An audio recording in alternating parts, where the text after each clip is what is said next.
அனைவருக்கும் வணக்கம். இன்றைய பிரதான செய்திகள். அர்ச்சுனா எச்சரிப்பு. அர்ச்சுனா எம்பி அவர்களுக்கு பாராளுமன்ற சபாநாயகர் பாராளுமன்ற சபை முதல்வரும் அமைச்சருமான பிமல் ரத்நாயகா அர்ச்சுனா எம்பிக்கு எச்சரிக்கை விடுத்திருக்கின்றார். இனவாத முத்திரை குத்த வேண்டாம் என்று சொல்லி இராணுவ முகாமிலிருந்து மாயமான துப்பாக்கிகள் ரூபாய் 20 லட்சத்துக்கு விற்பனை. கனமழையால் வவுனியாவில் நெற்பயிர்கள் நீரில் மூழ்கிய அழிவு. மூச்சு திணறலால் யாழ்ப்பாண பொன்னொருவர் மூச்சு திணறலால் உயிரிழப்பு.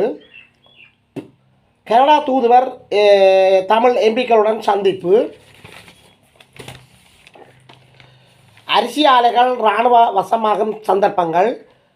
மோட்டார் சைக்கிளில் பயணித்தவர் மயங்கி விழுந்து உயிரிழப்பு.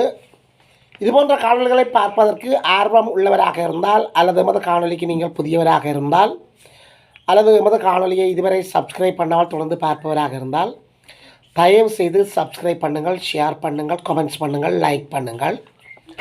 அருகில் இருக்கிற பெல் ஐக்கோனை கிளிக் பண்ணி நாங்கள் போடுகின்ற காணொலிகள் அனைத்தையும் உடனுக்குடன் பார்க்கக்கூடியவாறான நோட்டிஃபிகேஷனை ஏற்படுத்தி கொள்ளுங்கள். தொடர்ந்தும் நாங்கள் காணொலிக்குள் செல்வோம்.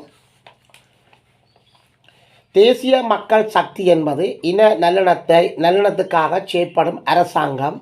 அதாவது அர்ச்சுனா ராமநாதன் அவர்களுக்கு பாராளுமன்ற முதல்வர் எச்சரிக்கை விட்டிருக்கின்றார். அது சம்பந்தமான ஒரு காணொலியாக தான் இது அமையும். தேசிய மக்கள் சக்தி என்பது இன நல்லிணத்துக்காக செயற்படும் அரசாங்கம். எனவே மீது இனவாத முத்திரை குத்த வேண்டாம் என்று சபை முதல்வரும் அமைச்சருமான பிமல் ரத்நாயக்கா நாடாளுமன்ற உறுப்பினர் அர்ச்சுனாவிடம் வலியுறுத்தியுள்ளார். அர்ச்சுனா எம்பி எழுப்பிய சிறப்புரிமை பிரச்சினை தொடர்பில் பதிலளித்த போதே அமைச்சர் இதனை தெரிவித்தார். அவர் மேலும் தெரிவிக்கையில், நாடாளுமன்ற உறுப்பினருக்கு உரையாற்றுவதற்கு நேரம் ஒதுக்கப்படாமை ஜனநாயக விரோத செயலாகும். அர்ச்சுனாக்கு நேரம் ஒதுக்க வேண்டியது எதிர்க்கட்சி தலைவருக்குரிய செயற்பாடாகும். எதிர்க்கட்சிக்கு ஒதுக்கப்படும் நேரத்தில் அர்ச்சுனாக்கு இடமளிக்கப்பட வேண்டும். அவருக்குள்ள கருத்து சுதந்திரத்துக்காக நாம் முன்னிற்போம். நாடாளுமன்ற உறுப்பினர் அர்ச்சுனாவின் பிரச்சினை தீர்க்கப்பட வேண்டும். அவ்வாறு இல்லையேல் அவர் சபை நடவடிக்கைக்கு இடையூறு ஏற்படுத்தக்கூடும். அதேவேளை இங்கு தமிழ் சிங்களம் என்பது பிரச்சனை கிடையாது. எனவே மீது இனவாத கோணத்தில் விமர்சனங்களை நாடாளுமன்ற உறுப்பினர் அர்ச்சுனா முன்வைக்கக்கூடாது என்று கருத்து தெரிவித்திருக்கிறார். இராணுவ முகாமிலிருந்து துப்பாக்கிகள் மாயம். ரூபாய் 20 லட்சத்துக்கு விற்பனை. இராணுவ முகாம் ஒன்றிலிருந்து T56 ரக துப்பாக்கிகள் 70 காணாமல் போயுள்ளமை தொடர்பாக மேற்கொள்ளப்பட்ட விசாரணைகளில் அவை 20 லட்சம் ரூபாய்க்கு விற்பனை செய்யப்பட்டுள்ளமை கண்டுபிடிக்கப்பட்டுள்ளது. இந்த விடயம் தொடர்பாக குற்றப்புலனாய்வு திணைக்களம் ஏற்கனவே விசாரணைகளை ஆரம்பித்திருந்தது. இராணுவமும் விற்பனைகளை ஆரம்பித்துள்ளது. இந்த துப்பாக்கி வர்த்தகத்தில் இராணுவத்தினர் 13 பேர் சம்பந்தப்பட்டுள்ளனர் என்று போலீசார் தெரிவித்துள்ளனர். கடந்த வாரம் வெள்ளாம்பட்டிய பகுதியில் துப்பாக்கியுடன் ஒருவரை போலீசார் கைது இருந்தனர். அவரிடம் மேற்கொள்ளப்பட்ட விசாரணைகளை அடுத்து பெரிகந்தவில் சிவில் பாதுகாப்பு படை உத்தியோகத்தர் ஒருவரை போலீசார் கைது செய்தனர். தொடர்ச்சியாக மேற்கொள்ளப்பட்ட விசாரணைகளில் மாத்தறையில் ஒருவர் கைது செய்யப்பட்டார். அவரிடமிருந்து துப்பாக்கி ஒன்றும் 2 கைக்குண்டுகளும் மீட்கப்பட்டன. தொடர்ச்சியாக மேற்கொள்ளப்பட்ட விசாரணைகளில் துப்பாக்கிகள் 20 லட்சம் ரூபாய்க்கு விற்பனை செய்யப்பட்டுள்ளமை தெரிய வந்துள்ளது. கைது செய்யப்பட்டவர்கள் 90 நாட்கள் தடுப்பு காவலில் வைத்து விசாரிப்பதற்கு நீதிமன்றம் அனுமதி வழங்கியுள்ளது. கனமழை காரணமாக வவுனியாவில் நெற்பயிர்கள் நீரில் மூழ்கிய அழிவு.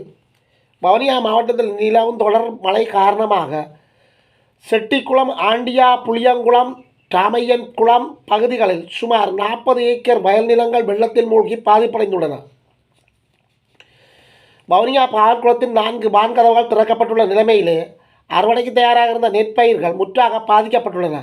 இதனால் நமது வாழ்வாதாரம் கேள்விக்குறியாகியுள்ளது என்று விவசாயிகள் கவலை தெரிவித்துள்ளனர். மூச்சு திணறல் ஏற்பட்டு குடும்ப பெண் உயிரிழப்பு. யாழ்ப்பாணத்தில் மூச்சு திணறல் ஏற்பட்டு குடும்ப பெண் ஒருவர் உயிரிழந்துள்ளார். மூளாய் வேரம் பகுதியைச் சேர்ந்த தர்சன் பாமினி வயது 36 என்ற குடும்ப பெண்ணை இவ்வாறு உயிரிழந்தவர் ஆவார். மூச்சு எடுப்பதற்கு சிரமப்பட்ட அவர் நேற்று முன்தினம் யாழ்ப்பாணம் போதானா மருத்துவமனையில் சேர்க்கப்பட்ட நிலையில் சிகிச்சையின் போது நேற்று உயிரிழந்துள்ளார். நாட்பட்ட நுரையீரல் அடைப்பு காரணமாக மரணம் சம்பவித்துள்ளதாக உடற்கூற்று பரிசோதனைகள் தெரிய வந்துள்ளது. மரண விசாரணைகளை திடீர் மரண விசாரணை அதிகாரி ஜெயபாலன் மேற்கொண்டார். ஜெயபாலசிங்கம் மேற்கொண்டார். தமிழ் எம்பிக்களுடன் கனடா தூதுவர் சந்திப்பு. இலங்கைக்கான கனடா தூதுவர் டேவிட் மொக்கினஹன் தமிழ் தேசியம் சார்ந்து பயணிக்கின்ற கட்சிகளின் நாடாளுமன்ற உறுப்பினர்களை நேற்று புதன்கிழமை கொழும்பில் உள்ள தூதரக அலுவலகத்தில் சந்தித்து கலந்துரையாடியுள்ளார்.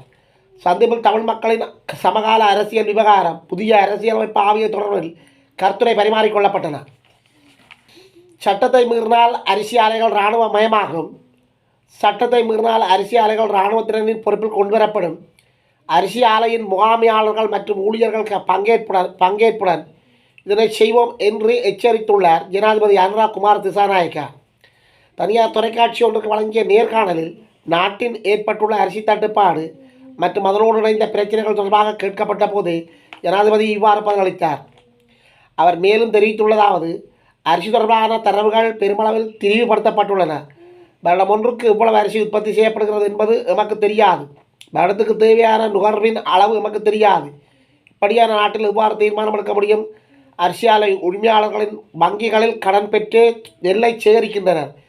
அவர்களுடன் நிரந்தர தொழில் செய்யும் ஊழியர்கள் உள்ளனர். அரிசியை பதுக்கி தொடர்ச்சியாக ஆலையை கொண்டு செல்ல முடியாது. அது அவர்களுக்கு நட்டத்தை ஏற்படுத்தும். முதலில் நமக்கு தரவு கட்டமைப்பு அவசியமாகும். நெல்லை களஞ்சியப்படுத்தும் விவரம் அரசாங்கத்தின் பதிவு செய்ய வேண்டும் என சுற்றி நிறுவனம் வெளியிட்டுள்ளோம். அரசாங்கத்தின் நெல்லை பதிவு செய்யாமல் களஞ்சியப்படுத்த முடியாது. சட்டத்தை மீறினால் அரிசி ஆலைகள் இராணுவத்தினரின் பொறுப்பில் கொண்டு வரப்படும்.